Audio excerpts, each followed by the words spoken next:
চলে যাবার আগে তোমাকে শেষ কিছু কথা বলে যেতে চাই।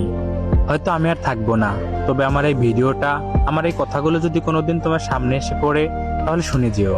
হয়তো আমার না বলা কিছু কথা তুমি শুনতে পাবে।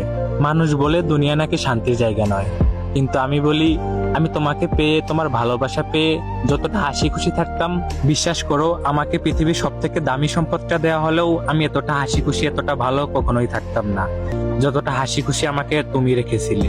আর তারপর তুমি আমাকে যখন শত অবহেলা দিতে শুরু করলে, আমার থেকে দূরত্ব বাড়িয়ে দিলে, তখন জানি আমার মনে হতো আমার পুরো পৃথিবীটাই আমার থেকে দূরে চলে যাচ্ছে। আর ঠিক তখন আমি বুঝতে পারলাম যে প্রিয় মানুষকে ছাড়া দুনিয়ার বুকে বেঁচে থাকা কতটা কষ্টের হতে পারে।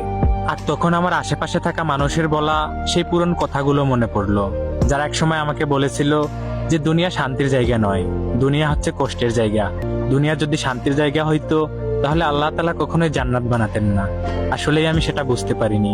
আমি তোমাকে ভালোবেসে আমার জান্নাত আমি দুনিয়ায় খুঁজে নিয়েছিলাম, তাই তো এই কষ্টটা আমার পাওনা ছিল। তবে এখন আর কোনো কিছু হারানোর ভয় নেই। একসময় যেটা হারানোর ভয় করতাম, সেটাই তো আজকে হারিয়ে গেছে।